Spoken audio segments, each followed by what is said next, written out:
Thanks for coming on Art World, Tom. Thank you for having me. I'm excited to be talking about AR and art. So you are known as the man from the future. So I think it might be a good idea to start out talking about the future and then work our way back to the past that we currently call the present.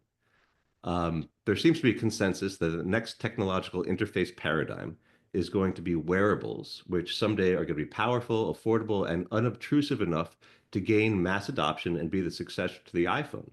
The idea is that there's going to be this melding of the physical and the digital, bringing computing into the air, hovering around us and enabling us to enter these virtual worlds and also to navigate the real world as if we have superpowers like Tony Stark from Iron Man of knowledge and interpretation, being able to see, you know, have like this interface layer that allows us to better understand the world around us. But let's just start with the kind of the core question that I think everybody is always thinking about when it comes to mixed reality. Is it safe to say that the arrival date when AR, VR headsets are going to have mass adoption is, let's say, some people say it's 5 years out. You say it's 10 years out in your book. You peg the year as 2035. Is it safe to say that that's the time span that we should expect the development of the technology to continue to mature until it becomes mass adopted? And then also, is it safe to say that the predominant form function of the future will be smart glasses that allow you to impose a visual and audio digital interface atop the world? Yeah, we're gonna start with the heavy stuff right from the top. I love it, Andrew. I mean, look, I've been in spatial computing now for over 15 years, and so if you've been in the space as long as I have, you tend to shy away from predictions. That being said, here's what we know. Wearables have never been more popular. It's been said that there are over 454 million users of smartwatches. And that's a key thing for us to know because it means that everyday people are becoming more comfortable wearing technology on their body. And wearing tech on your body is part of this next wave of computing. We also know that connected eyewear, AI-enabled smart glasses like the Meta Ray-Bans are in their second generation already, and they're also quite popular in use. And then finally, as you mentioned, the category of virtual reality headsets, it's been around in this most recent iteration since 2016, multiple generations of devices that have gotten more powerful, that have gotten cheaper, and also that have moved from just being able to do a simulation, which is virtual reality or VR, to now be able to facilitate mixed reality or MR by using what's called pass-through. And that essentially means that when you put the headset on, you can use cameras to see your physical space while seeing digital content at the same time. So we've never been closer to our post-smartphone future than we have today. That's what we know. And it is true that it seems like the trajectory that we're on is that the post-smartphone device is AR head-worn devices. Everybody is eager to have these devices look like what you're wearing right now, Andrew, which is a pair of glasses that are light, that are fashionable, and that allow for you to be able to see digital content while seeing the real world at the same time. Is it 5 years? Is it 10 years? I think there's so many factors that come into play outside of technology. You know, the technology, as I've just showed you or just talked about, it's getting ready. And there are some things that need to be worked on. But outside of the technological challenges, it also comes down to cultural norms and what culture is ready to wear on a regular basis. Also comes down to cost and accessibility.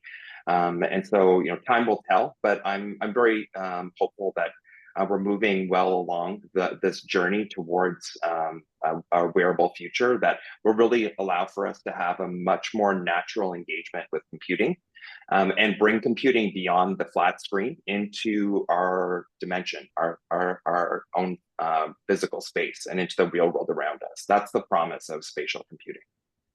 And I wonder, I mean, is the primary challenge to overcome a materials challenge where it's the cost that needs to come down, but that the technology is essentially there? I mean, there have been some glasses that have been debuted that I think people have really been blown away by, that they say is like peering into the future, but the cost on a per pair basis is something like $20,000, which is Mm. not feasible. So is it that materials question that needs to be solved, or are we still uh, too far away from the basic technology and capability that you would need to make this thing mass adopted? Yeah, I think it's a mix of both, but also in my book I talk a lot about how we could look to previous waves of computing to see how a possible rollout may occur with head-worn wearables, and I talk a lot about how mixed reality headsets are very much like early PC in that they're very powerful devices, but they're pretty much anchored to indoor locations like your office or your home. That's how we experience the personal computer.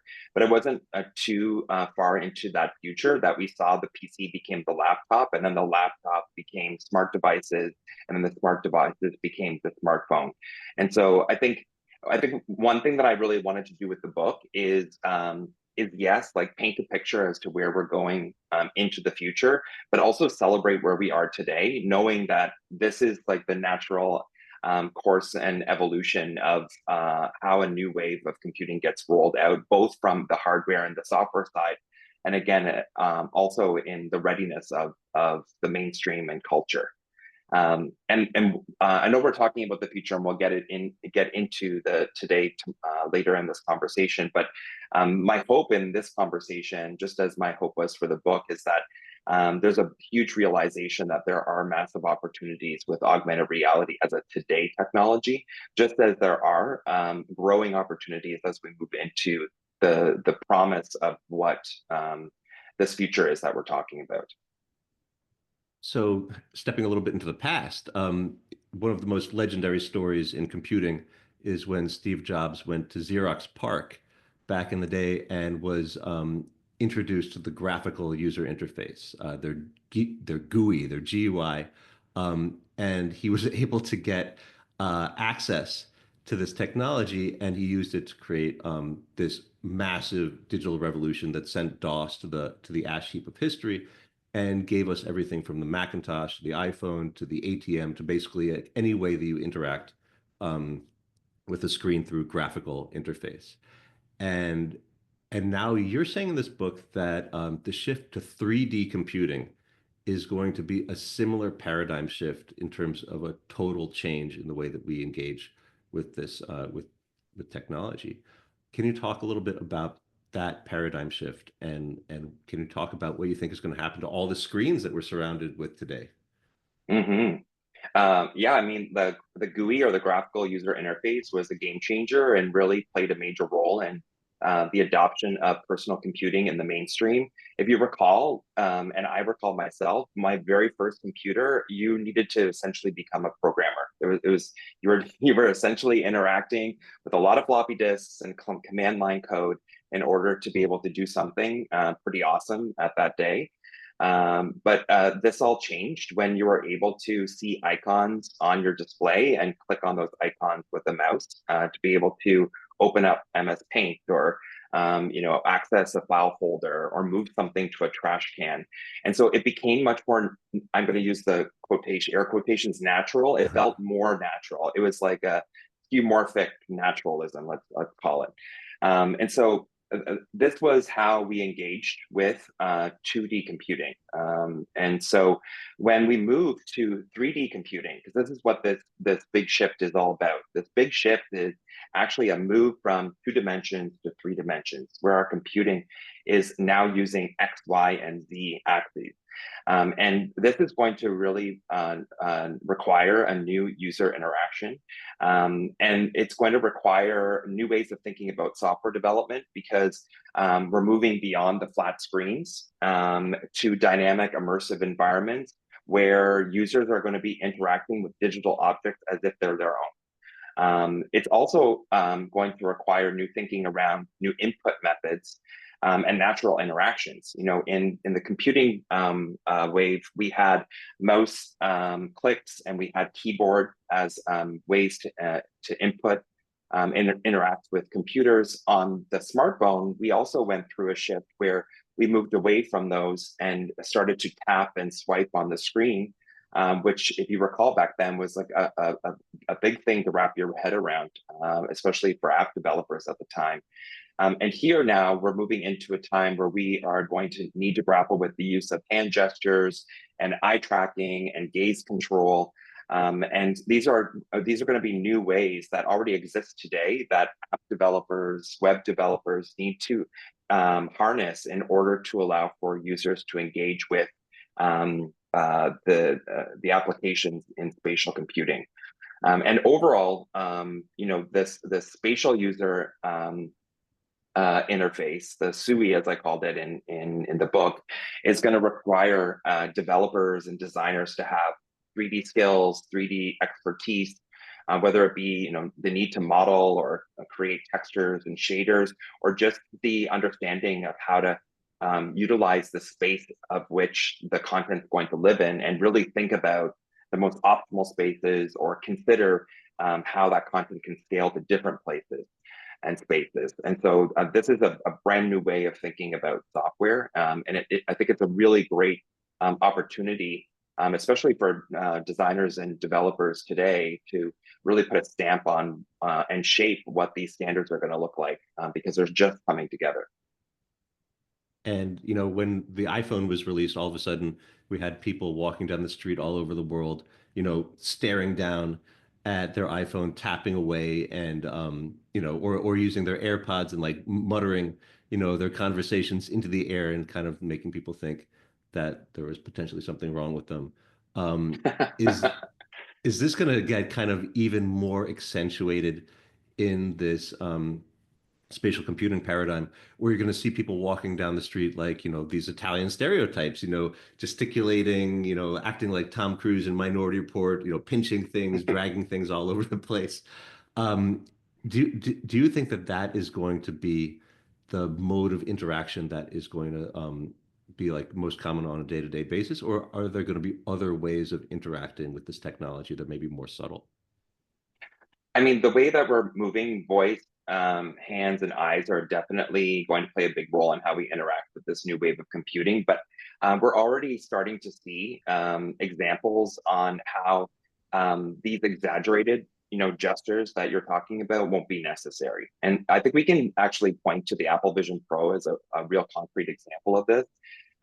If you have ever used the Apple Vision Pro, and if you're a new user, oftentimes when a screen comes up, let's say it's the Safari browser, your immediate reaction is to pick up your hand and then poke at it, and so that you can click on the like, or tap on the links, air tap on the links, or air tap on a button.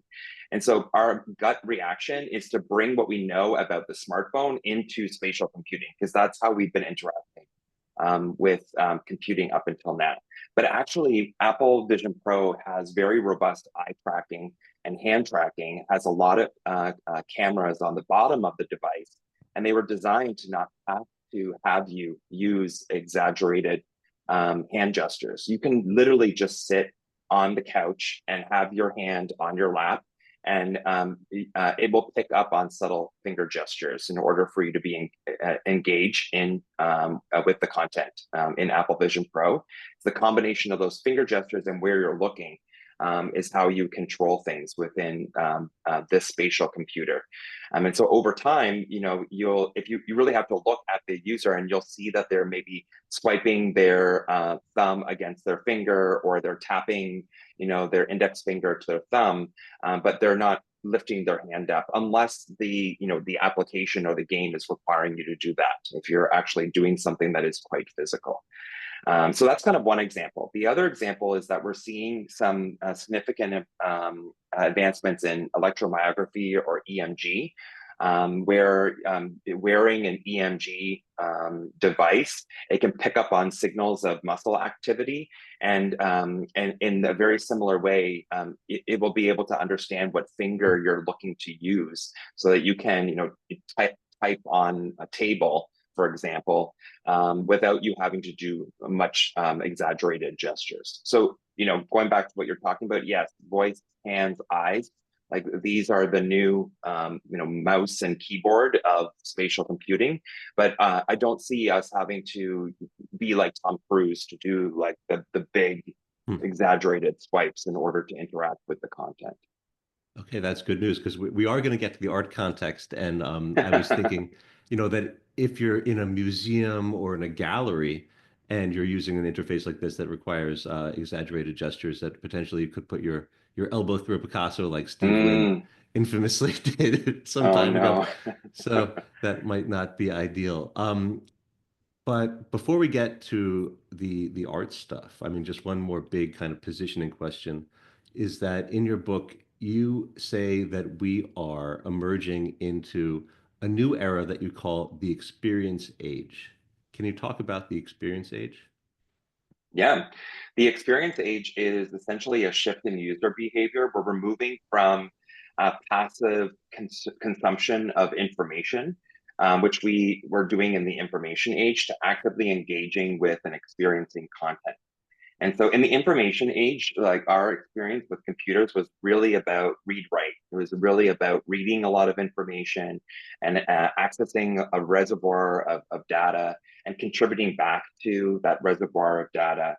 And that was a great way to create a foundation of which we're able to now move into the experience age, where in the experience age, the prioritization is more engagement and interaction over information. And we're already seeing this in social media, and the signal is there, where instead of just viewing a feed and creating a feed of information like photos, for example, which would be typical in the information age, we're asked to interact with the creator and the content through likes, through comments, through live streams.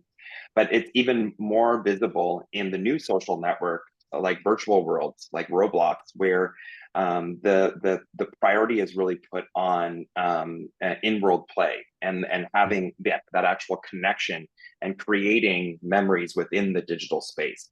And then, of course, within augmented reality and especially virtual reality, that becomes much more natural and feels much more like our real world interactions, where we can, as an avatar, all meet up as we're doing now within a virtual world and have these Hmm. conversations and have connections. What's interesting about the experience age is that it really comes on the heels of a major consumer trend where the younger generations, millennials and Gen Z, have been reported to really prioritize experiences and spending money on creating memories with their loved ones and their friends over possessions. And so I think that there's a real good relationship between that consumer desire that we're seeing expressed within how we're engaging with digital content. And augmented reality and virtual reality are coming at a really good time. Within this experience age, they are the mediums of the experience age because they really deliver on the promise of human centric visual and emotional connected digital content. And so I talk a little bit about this because I think it's really important to understand that our experience of technology, our experience of computing has far moved past this information back and forth relay. We're already in the experience age. We already have been in the experience age with social. It's just that it's going to become even more experiential. And there's a lot of applications actually within the art world as we talk about experiential and the ability to scale experiential with digital within both headsets and with mobile that hopefully we'll get to. I mean that reminds me. I mean one predominant theme that we've been talking about on the show, and that we talked with Hans Ulrich Obrist about at the beginning of this year, is the idea that video games are both the kind of the beta stage of this future metaverse, and they're also a the natural next kind of medium of tech-enabled art creation. And when you're talking about Roblox as being a social media uh, almost proxy for, or a new format for social media among younger generations, it's kind of amazing to see how easily and naturally younger like kids have taken to these platforms as their primary social media a community space where that, some people say that Roblox and these other virtual worlds are, they're becoming proxies for this idea of the woods, like a place where you can go and have, free play and experimentation. And I wonder, I mean, um, how do you see that kind of evolving over time as a space for more than just kids and more than just in video game contexts, um, for this kind of 3D world to become a new social platform? Yeah, I mean, I think there's been a lot of talk about how younger generations, but I think all generations have lost their third place. Work Hmm. and home are your first and second place. And when I was a kid, the third place was the mall, like a physical mall. You would go to the mall on a regular basis. I don't think we've lost the third place. I think the third place has become virtual, especially for Gen Z. And so if I was to think about um, what the future holds for augmented reality and virtual reality device, it is going to cement that third place as being virtual. And what that does is that allows for us to meet with more people in that third place, with people around the world. Again, going back to that example of everybody here, like we'd be able to meet in that third place together. Because these technologies really give us superpowers, as you talked about in the beginning of this conversation, and we're able to teleport all to the same virtual location at the same time and really feel present with each other. Presence is a real key ingredient of spatial computing, and I think that's what we're already starting to see with games like Roblox. And we'll continue to see that with new content and new applications that come about with these new devices as they get adopted more and more. I mean, it sounds very much like the Oasis in Ready Player One. This kind Yeah, of, that's a good example. it's just such a beautiful formulation. But all right, okay, let's kind of pivot a little bit to art, because I love thinking about this next, interface layer of the smart glasses as something that could be totally transformative in the art context, because art is inherently something that is often very difficult to understand, and it Mhm. unfolds in an extremely satisfying way once you're able to crack the riddle of what this artwork is about. If you're looking at a painting, um, you usually need to have a couple of pieces of key information, either about the way the painting was made, or the topic the painting is addressing, or the biography of the artist who made it, in order to really appreciate that artwork in terms of what its real content is. But these are all typically invisible pieces of context that for the average person, um, you don't know that they exist. So the prospect of being able to use some kind of mixed reality tool to surround artworks with context that give it this meaning, that make it more um, interesting and also more valuable to the viewer, is to me something that seems like a incredibly good use case for this technology. And I wonder if you imagine the experience of going to a museum in the future, and you have your smart glasses on, how would you imagine that experience kind of unfolding? Yeah, if I imagine the this experience in the future, I think about three things. One is the contextual layer that can be unlocked with smart glasses, which I think you were talking a little bit about. The second is like the ability to enhance art or experience that physical art in brand new ways. And then the third is to enhance the overall museum experience. So I'll give a little bit of example.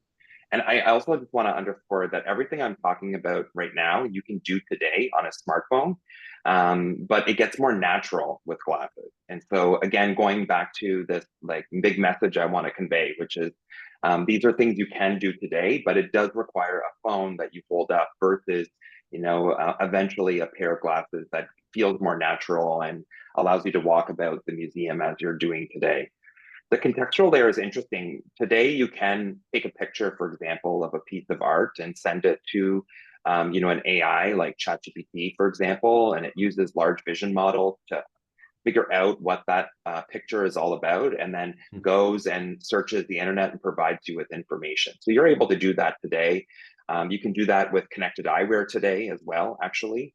I think that's like a really important use case, as you mentioned, like being able to understand the art more and get more information, essentially having like an art advisor, bottled up and with you at all times could really take your experience to the next level, whether that be, as you mentioned, like what that art is, how that art was created, what materials it used, or even about the artist itself.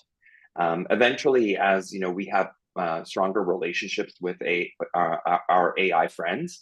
I suspect that like the language of which they use will really speak to us, and so it'll be less like relaying information back to us that it grabs from the internet, but more speaking to us in ways in which that would resonate with us quicker, perhaps like over time, leveraging our memories and experiences that it's collected over the course of our interactions with it, and telling the story through our own eyes, which would, I think, really make it very personal and allow for you to connect with, especially historical art that oftentimes you could, just relegate to something that was back in the day and has no meaning to today, which is on the contrary.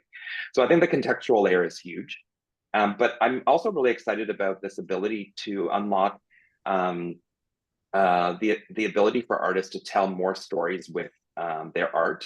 Right now, art is confined to a canvas, and for lack of better words. And when you have the ability to use the space around you, you can tell more stories that are still attached to that physical art, still rooted in that physical art. So you can keep that physical art the hero, but as you're looking through glasses or as you're looking through the phone, perhaps it's just as simple as, a photo coming to life. Here in San Francisco at the Catherine Clark Gallery, Bradley McCollum had a whole show that brought photographs to life using web-based augmented reality, where you saw the scenes change from static photos to the video to put into context like what you were seeing, which is, I think a really compelling and simple way to use augmented reality.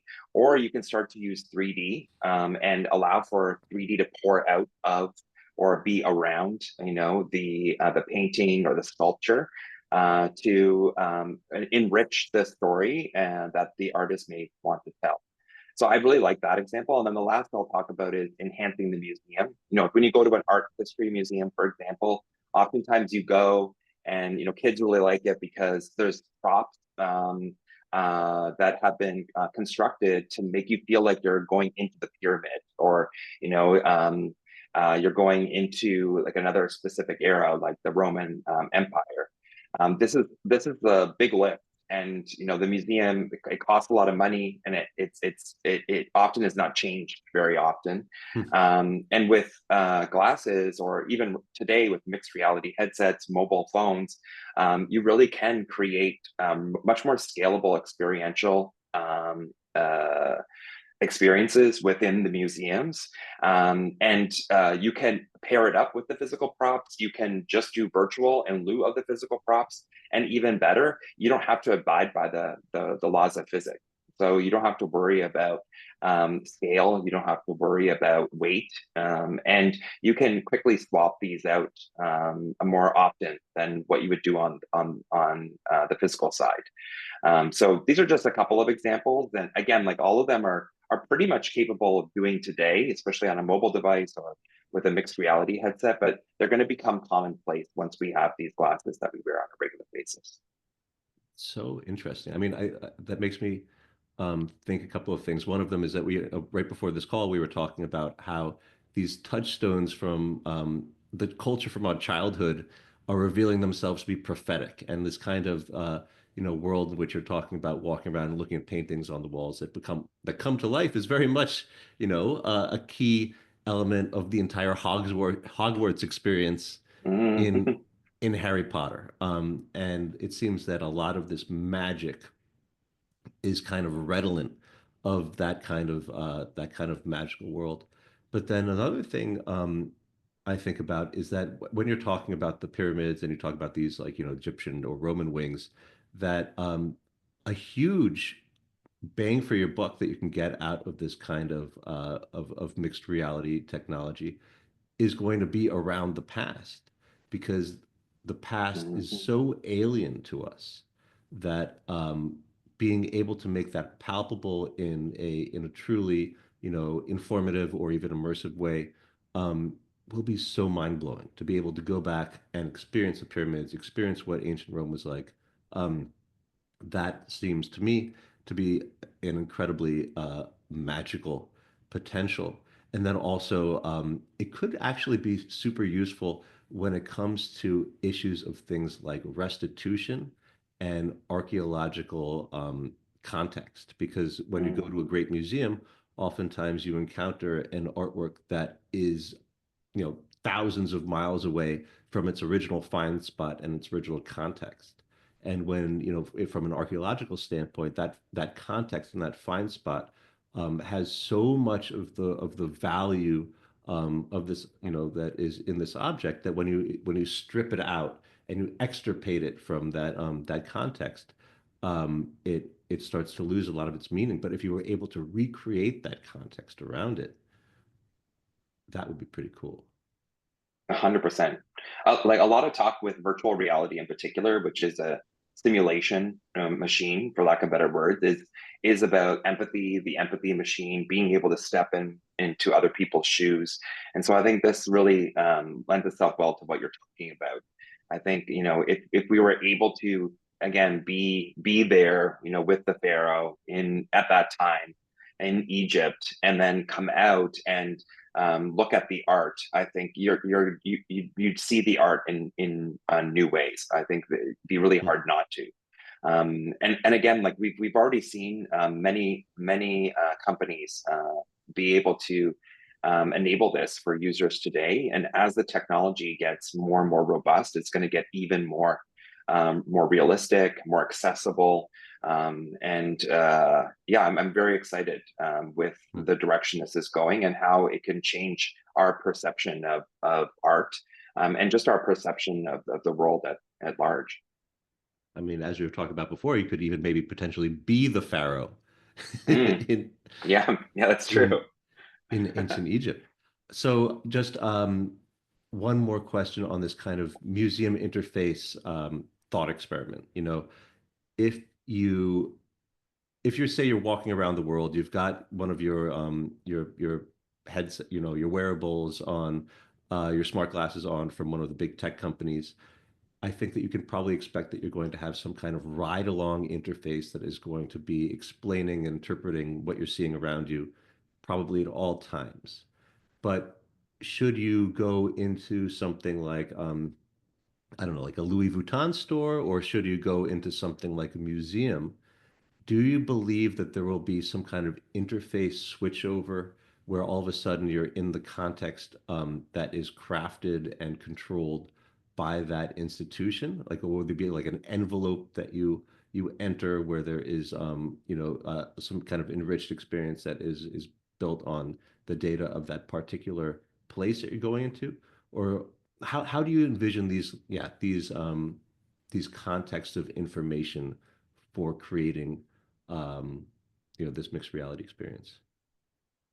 I love like going back to the past to try to figure out what's going to happen in the future. And you have an operating system, and then you have applications, right? And that's really how like we've been working on with smartphones in particular. And so I think what we're seeing already within the AI space is that you have, like as you mentioned, these more universal AIs, like OpenAI's ChatGPT, for example, or Gemini, that you're interacting with on a regular basis, and then it has access to applications. And then within those applications, you may have more proprietary and specialized AI that really does the job particular to the application and the tasks at hand there. A good example of that is Spotify, right? Spotify has its own AI DJ. And the reason why it makes sense for Spotify to have an AI DJ is because that DJ needs to be trained, and it needs to understand how to make use of what Spotify does. And so I think what you're describing seems right to me. It feels right to me. And on the AR side as well, I think like when it comes to being able to walk around and see, as we mentioned, a potential you know Egyptian scape and the Roman Empire in its digital form in the physical space. That is all going to need to be something that we can quickly, jump into and engage with. But most often or not, that will be being built by the museum itself, that the operating system will have to access. And so, I think that the combination of that kind of universal and individual application seems to be the direction that we're headed, especially as you look at things like GPTs and AI agents that are starting to pop up. And so we'll see how it all shakes out, but I think that seems to be the direction we're headed. So there are some great museums in the world that are in progress on extremely expensive and ambitious wings that they're building for new art. And sometimes these projects are something like 5 years out in the future. Maybe sometimes they're a little bit longer. And if we're talking about this timeline of this, the smart glasses, wearables world emerging sometime in that 5 to 10 year vista, how do you think these physical museum and art contexts might want to change the way that they are being structured? Or is it something that is kind of irrelevant because the interface will be almost perfectly suited for a non-digital or just like a traditional kind of art context? Yeah, I love this question. I mean, I'm just going to, as someone who's not an architect or building museum wings, I'm going to just like spout things out. So I'm sure there's much more um, uh, professional folks that have expertise in this area. But just thinking about it from an augmented reality and virtual reality perspective, I think a couple things come to mind. One is as you're thinking about the use of today's screens and today's listening devices that you often see in museums, I think if you're looking for something that's a little bit more durable from 5 to 10 years out, you may want to explore other types of devices and think about the devices that people have on them as they come into the museum. So case in point, like connected eyewear, like these AI-enabled glasses. If you believe that more and more people are going to come to the museum with these AI-enabled glasses, then like investing in these listening devices that provide you with museum tours might, it might change your thinking about how to utilize them or if they're necessary. Or you may even think maybe that is something that we need to invest in order to have on hand for folks that don't have it, Hmm. so that we can make that more accessible. And that would be one thing. The second is, as we were thinking about virtual dress up of the museum and the ability to use virtual objects and virtual structures to make it look like the Roman Empire or Egypt. It feels as though that would lend itself well to keeping your space,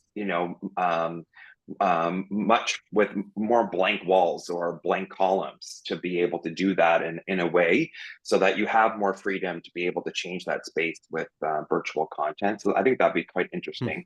And then the third thing that I was thinking about is as you're constructing this wing, one suggestion that I would have is to really invest in the 3D model of the wing, and not just use it for architecture, but think about how to use that 3D model so that you can either use that 3D model as a map, a digital map that can allow for location-based content to be placed within that wing, for computers to be able to recognize exactly where you are in the wing and then place digital content using either a phone or a headset, and or use that 3D model replica and bring it into virtual reality to scale the ability for anybody to go to that wing. And so that's another thing that I would probably consider. Again, just ideas, but I think these are things that come to mind when I think about that question. That is so um, wonderfully put. One concept I've had, kicking around the back of my mind is the idea that, just as like, Thomas Krenz created the Guggenheim Bilbao, and inaugurated this whole new world of Starchitect museums that kind of like invigorated, the museum landscape and started to become huge audience draws. I kind of think that the time is ripe for a digital Bilbao kind of project, where Mm, instead of building a wing, you're building this kind of digital virtual experience universe, just like what you were just describing. This kind of this virtual museum that you could start populating with um, virtual amenities. 100%. There are some really good examples of virtual museums that you can access today on headsets. The other thing that I kind of want to mention, we're talking a lot about mobile phones, we're talking a lot about head-worn wearables, but within the augmented reality space, there are two other devices that I want to put on folks' radar. One is projection mapping, which is I love, and it's something that can be utilized today to change the space, bring things to life in different ways. And so I think as a museum, like starting to play with projection mapping is something that would be quite interesting, especially because it requires no device. It just requires the device to be in the museum. And the second is augmented reality mirrors, which are essentially large screens that have cameras, and that camera is equipped with computer vision capabilities to do augmented reality filters. And so, again, I think thinking especially for kids as they walk by these big screens to see themselves like dressed up as from that era, for example. Again, all technology that's readily available today that will just get better over time. But these are some other ideas that I would explore if I was thinking about bringing in these aspects to a wing of a museum. All right, so that's a perfect segue to kind of come to the present where we, there this future is coming. I think that's totally persuasive and unquestionable. It's a question of exactly when it's going to happen, but it is definitely you see the light of the train coming through the tunnel. And it's time to get ready and it's time to prepare and it's time to get your house in order so that um, it will be well positioned for when the time comes. And your book is full of very practical advice for what businesses should do in order to get their feet wet and start to bring on some kind of expertise and training capabilities in order to prepare for this. So I wonder if you could talk a little bit about how you think institutions, businesses should be using current state technology, and also a little bit about your brilliant, framework of the iPhone as being like a monocle into Mm. this future world. Yeah, I mean, again, I can't hit home more that getting your feet wet and getting started with augmented reality and virtual reality is a today thing. This is, in my mind, not a future technology. It's just that we're moving more and more into this future state of the post-smartphone era that everybody's really excited about. But today, the smartphone is in everybody's hands, and the smartphone is a very powerful augmented reality machine. It has a screen, has a camera, and so you're able to create very compelling augmented reality experiences that can work on a smartphone that can do a lot of what we've been talking about here today. As Andrew mentioned, I sometimes call the smartphone a monocle because, in the context of moving towards an AR headborne device like glasses, it kind of feels like the 1900s monocle where it does the trick. You are able to change your perception, make you see more, make you see better. It does like it fits in one eye, so if you squint, it's a good device, but then it easily falls out, and you're not wearing it all the time. And so for me, that feels a little bit like where smartphone augmented reality sits, is that it really is a very compelling and powerful experience. But the field of view is limited compared to, for example, a mixed reality headset. And because you're not actually wearing it, at some point you're going to have to put it down because your arm gets tired. So if I'm a business today and I'm a gallerist, if I'm an artist, if I'm a museum employee, I would be looking to leveraging the smartphone. And why? Because the smartphone has reach, it has scale, it has users, and the platforms of which that you're able to create smartphone augmented reality, whether it's an app or it's social augmented reality like Snap or TikTok, or web-based augmented reality, often known as web AR. They're very mature, and there are many agencies and many developers and designers that are very savvy about the use of this today. And what's great about working in smartphone AR is that you're not only able to realize ROI today, like value today, and that's, my book is chock full of that, like across the marketing funnel, increasing conversions, and increasing awareness. But you're also able to start to help your team and yourself understand what this shift from 2D to 3D is all about. And as you mentioned, you're also able to start to find your partners and or upskill your own employees on 3D specialization. And that is what's going to future-proof your business. Because as we continue to move into the era of spatial computing, the 3D mindset, the use of space, 3D skills, especially specialized skills like animation and modeling and spatial logic and so on and so forth. There will be continuing to be in high demand. And so I love this ability to build a business case, realize use on a smartphone, leverage the learnings also from that smartphone to figure out how to propel them as devices get more and more ready. And it's in the case of especially location-based experiences, headsets are here today. We have headsets like the Apple Vision Pro, the Meta Quest device that many already have at home that are much more affordable than they have been before. And you can increase the chance of use if you're wondering or worried about the usage of any investment on those devices by bringing them in and having them available to your visitors, if you're a museum, for example, or at a gallery or at your business. And so that is also something that you're able to do today and start to create with. And there are tons of really good examples of art applications on these headsets today that I encourage you to go and play with, and hopefully get inspired to start to do something today on your own. And I think one piece of really great news is that if institutions start to get their feet wet and they start to learn about not just the potential for what this technology can do, but also the kind of use cases and previously impossible things that this technology could make a reality. What's going to happen is that even though today the development costs are fairly significant and the technology is difficult and you need to bring in people who are experts in video game design and adjacent kinds of design like that.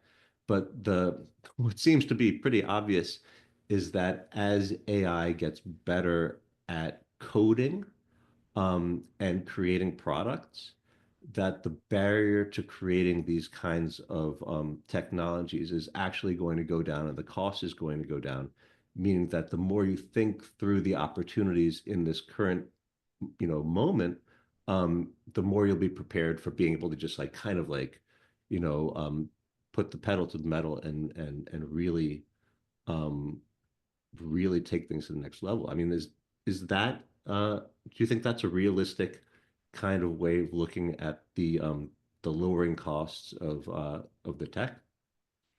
Yeah, I agree. Yes, I think 3D is a very specialized skill. So I think over time, the more that we have in-house, experts and more designers and developers that are able to create. I think that's going to change things. But AI and XR are like peanut butter and jelly. We're seeing this already, and AI is changing XR development in a couple of ways. One, we're seeing the automation of asset generation, and so being able to use AI today or Gen AI today to create textures for 3D models for is one example. We're seeing rapid advancements in the generation of 3D assets themselves using Gen AI. Just like you may do with text and video and photos. And so that's on the horizon. But also, just like in other places, AI is being a really great co-pilot, helping developers with code assistance, code optimization, debugging, reducing development cycles. And so this is not just happening in the XR space, but it's happening across software development. But there's tons of benefits there. In addition, Gen AI can also bring to life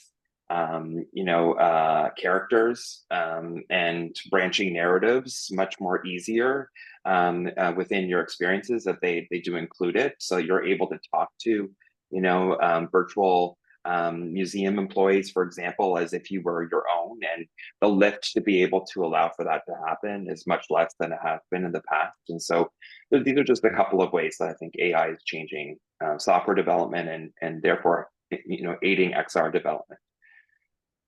Super cool. So it's really the imagination is the muscle that needs to be worked out because the capability is coming down the line. And I want to ask you two more questions before Mm. turning this over to the audience because this is maybe the area that I find most thrilling to contemplate.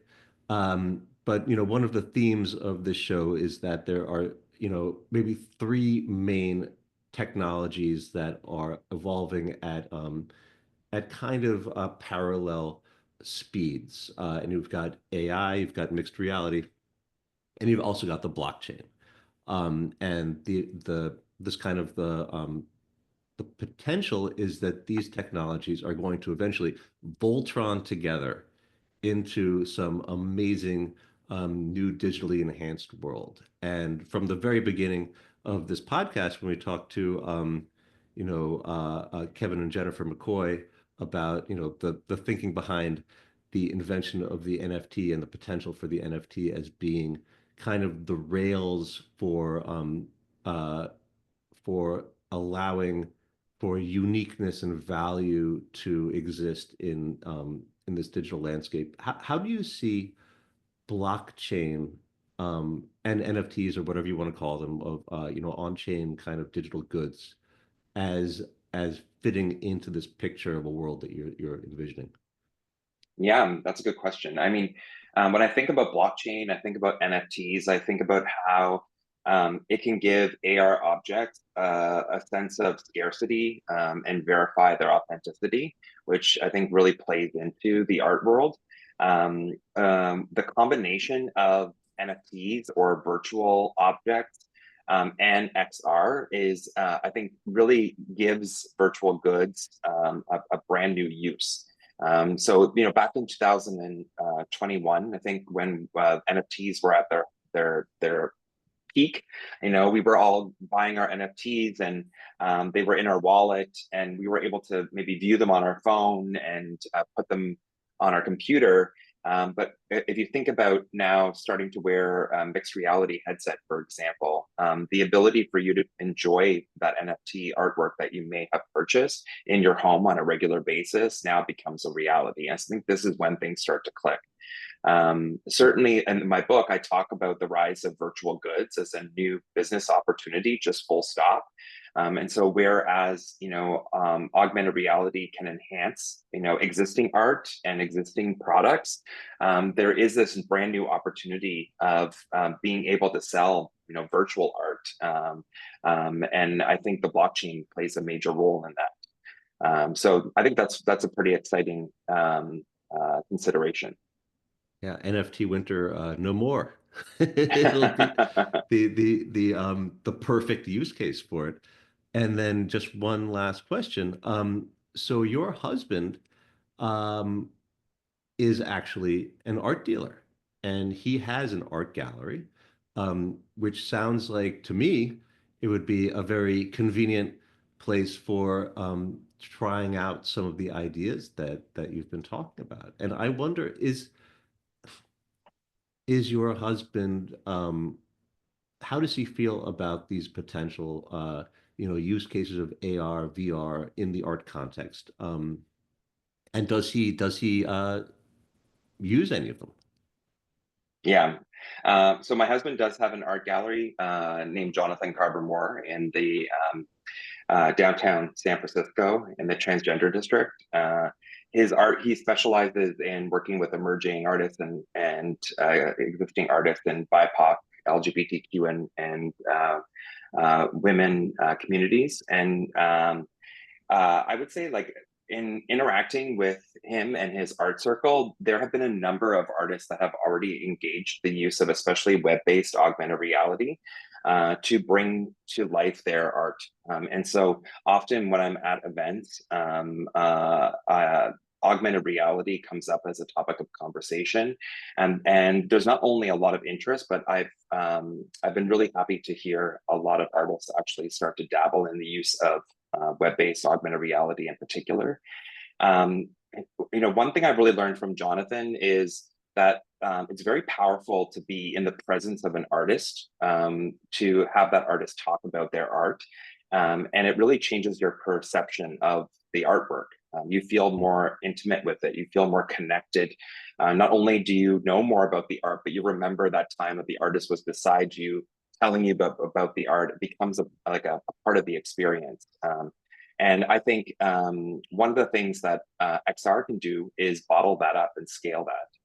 So imagine, wearing a pair of glasses or wearing an MR headset like the Apple Vision Pro, looking at a piece of art and then looking beside it to have a holographic representation of that artist and that artist talking about the art. And then, going back to our Gen AI conversation, you could have that artist train a GPT that is not only in their own voice, but has all the right information. So keeping them, in character, you could have a complete conversation with that artist as if they were there. And so these are the things that, Jonathan and I talk about. And certainly he's quite excited on exploring ways in which he could utilize technology within the gallery and also with his artists. So it's been great. It's been great to be so close to the art community here in San Francisco and also see their excitement in the use of this technology. Very inspiring. I think that's totally brilliant to think about having a like a holographic version of the artist who pops up and talks to you about the art, because that's one of the greatest, one of the greatest sources of value of an artwork is if you are able to tell that story of, what you learned from the artist about its fabrication. Um, that sounds incredibly like a very, very smart sales tactic to me. But let us move over to some questions. We've got some great questions, and I'd love to call on you, Ida Feldbakken, if you would like to kick things off. Oh, hi. Wow. Yeah, thank you. Let me put on my screen here as well. I think I posed a couple of questions, but I was like very curious in the sense of I feel always like when the artists arrive, then they really can start to play with the materials. So I was like maybe wondering when we have such a hardware or the hardware be so accessible in a way so we can start hacking it or playing with the canvas and will it that even be a reality? Is that even a question to ask? But very often people tend to want to break things open and see what more can we build or what more can we create. I think that's a really good question, and nice to meet you. I think in terms of the hardware, I mean, the hardware is there today in terms of the mixed reality headset. So I think that's available. The SDKs are also readily available. So it really depends on, I guess, how much you want to break to see if it's within the confines of the SDK, like what APIs are available. And it varies by platform. And so, for example, like what Pico from ByteDance might offer is different than what Apple and Apple Vision Pro might offer.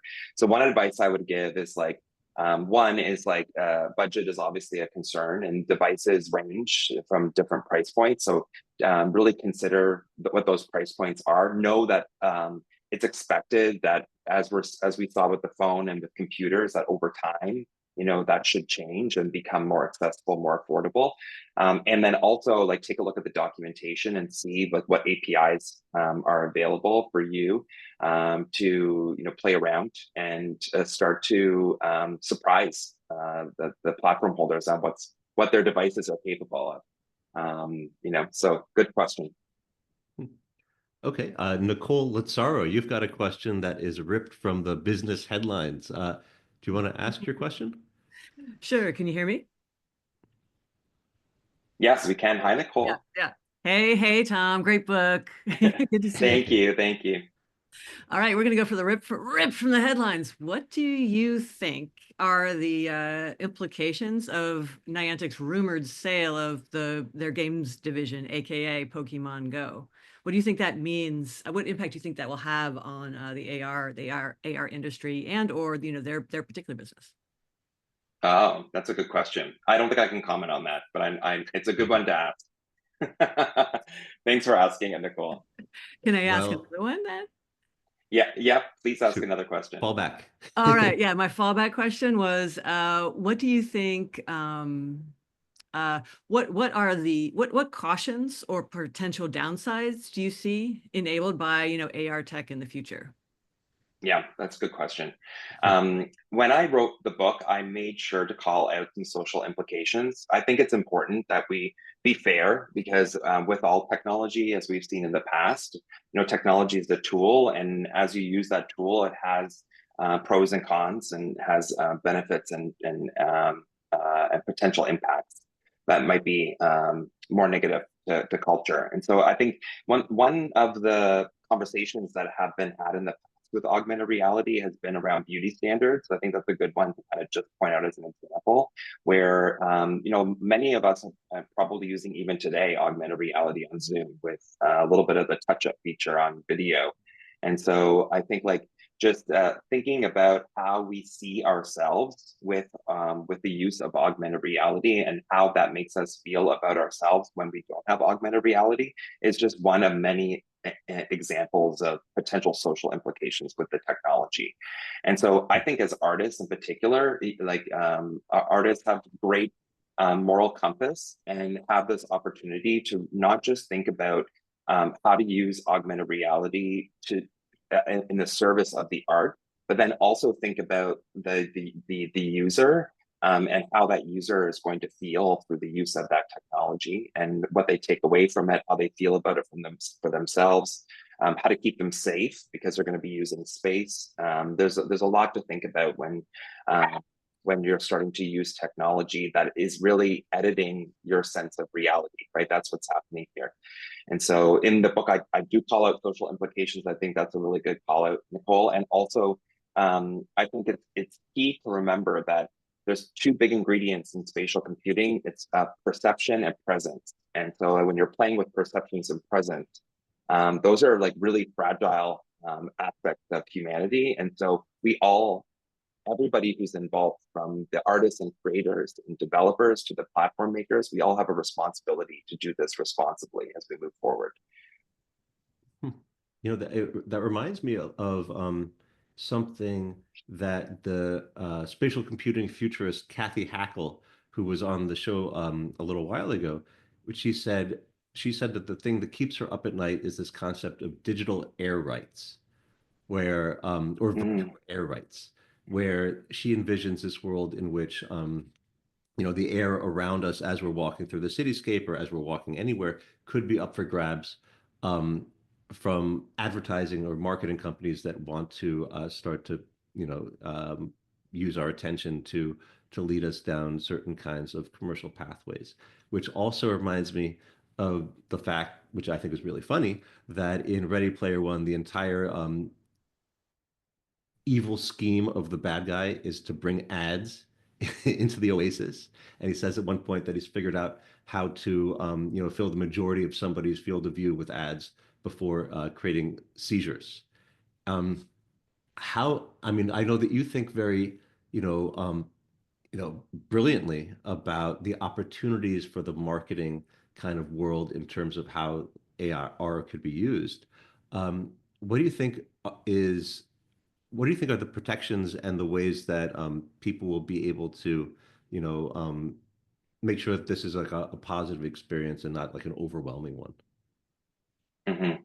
Uh, well, I think we're seeing that the direction that we're headed is that users have become very digital savvy and have understood like that their role in this relationship in interacting with any application, any technology is an exchange of data, and are starting to want to have more ownership over that exchange of data and have a much more say in you know how their data is used and Huh. also like what content they're able to see. So I would expect that that continues as we bring everything that we've been doing in what I call the sandbox, right, which is behind the screen, into the real world. And so it's more like go time. Like we're kind of like we've gone Hmm. from beta testing to now launch. It's like a big step. That being said, and I hope I don't offend anybody because I'm sure there's a lot of artists on here, but I do take the approach that good advertising and good marketing is the art of business. And so, if you look around our world, to not have art and to not have advertising, the world would be very blank. And I think it would not be the world that we have today. And so I hope that what this does is this move to be able to use the world as a canvas. We could wisely use it to fill it with magical, extraordinary art experiences and marketing experiences that really at the core are meant to engage the user and not be distractions, right? And that's like the big shift again that we talked about with the experience age. Like that, if the measurement is on the engagement and the interaction and not on the view, then I think it shifts the ability to just be a distraction because that distraction is actually not the measurement of success. So I'm hopeful that we're not going to move into a world where we're all walking around with banner ads. I don't think that's the case because I think we've learned those lessons from the internet. Like we've even seen that change over time. But I think it's a good topic of conversation to have. It's one of the actually most well envisioned aspects of mixed reality in science fiction, even going back to like Total Recall, when like the ads were would come to life and encourage him to go to Mars, and super super fun topic is ads in in the metaverse. Christopher Stapleton, do you want to ask your question? Hi, Christopher. Long time no see. I know. Good to Tom. see you.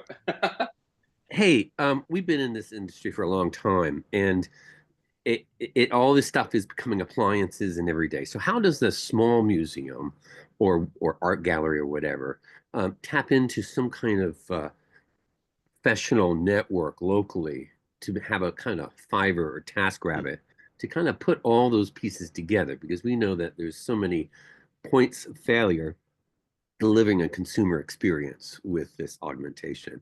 What's out there that is a reliable, a talent base that can pull some things together? Yeah, that's a really good question.